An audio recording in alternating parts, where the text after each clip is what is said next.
Of all the great religions of the world, the strangest is the weird faith of the Hindus. Dominating more than half the Indian people, Hinduism is not merely a form of worship, it is a way of life. Into the many inner mysteries, no white man is allowed to penetrate. Into the bizarre beliefs of Hinduism, none can be converted. For the Hindu must be born, and born again, and yet again, until the weary duplication of his earthly lives is halted in nirvana, the Hindu heaven of eternal peace.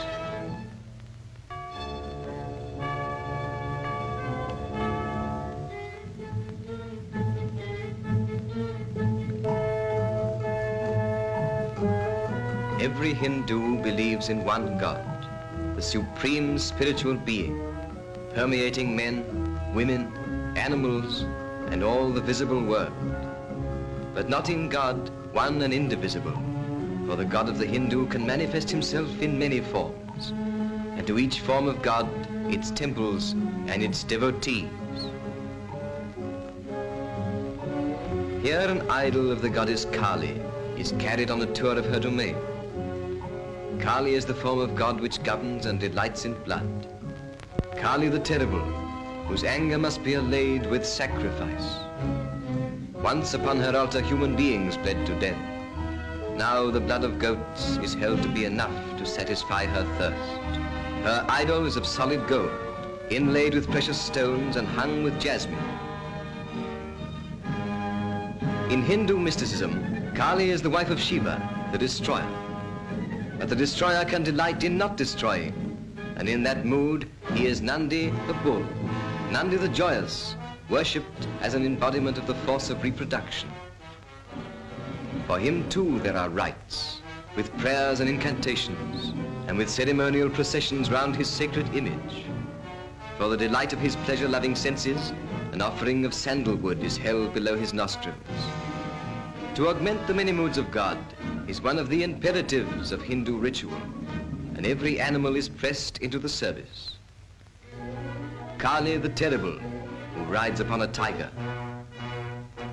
Lakshmi, the goddess of wealth and beauty, and beside her Krishna, the Hercules of Indian mythology, one of the incarnations of Vishnu.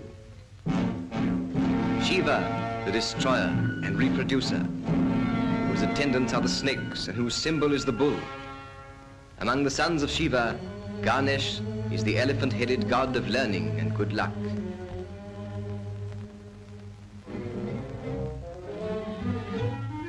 And for the forms of God to exercise their powers upon, there must be demons like this, the demon of Mysore, who legend relates was slain by Kali. Kali, in her other name of Durga, whose temples are always blood red like the blood she rules, has made sacred another form of animal beside the tiger.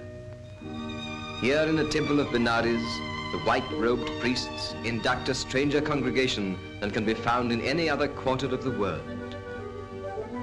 At certain hours of the day, the piping of a flute invokes the tribe of incarnated gods, the sacred monkeys, dwellers in the temple who are prayed to as the descendants of the god Hanuman and regularly fed with lumps of sugar. Hanuman in religious Hindu history was a monkey who befriended Vishnu, God the preserver, when as Rama he came down to earth in human form. So long as the legend of Hanuman persists, the monk is worshipped in this blood-red temple of Benares.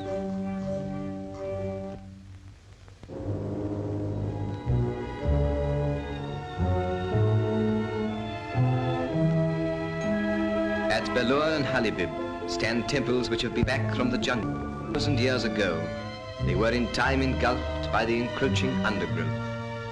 For hundreds of years, they were a legend. But recently, the Maharaja had the ground cleared of the giant jungle weed, and the temples became again the houses of Hindu worship. Once more, an acolyte daily makes the round of these sacred precincts, tolling the handbell, which is used to scare away the evil spirits.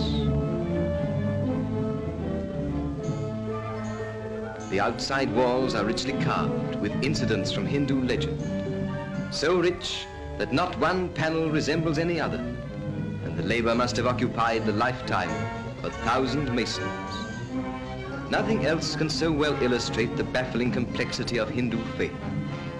For the one God of the Hindus, beginning simply enough with a trinity of beings, then betakes himself a multitude of wives, begets children as divine as he is, descends to earth in many forms, and there makes friends and enemies who by association become half divine, and so on in a vast, bewildering variety of invention. In all the modern world, there is no parallel to such complexity of faith. There has been nothing like it since the pantheism of the ancient Greeks and Romans.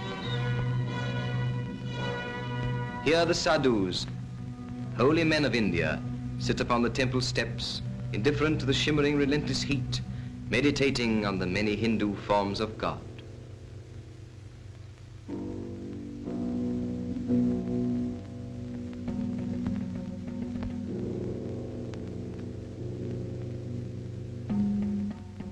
And here within the temple is the holiest of holies, sacred to Shiva and the dance of destruction.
At Agra is a temple of love, the Taj Mahal, the world's most beautiful memorial, and in itself most beautiful by moonlight.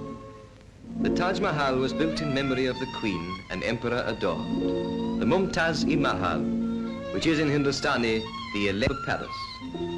The Mumtaz was beloved as no other woman has been loved before or since. In life, she bore the emperor 14 children, and she died in giving birth to the last. In death, the royal Shah Jahan made their passion deathless in this dream of beauty, frozen into white marble, which is inlaid with precious stones. 22 years were spent in building a tomb beautiful enough to formulate an emperor's bereavement. And according to a Jesuit who visited this part of India at that time, the designer of the Taj Mahal was a Venetian jeweler. It may well be so, for this mausoleum is the jewel of all architecture, the supreme expression of human gratitude for happiness.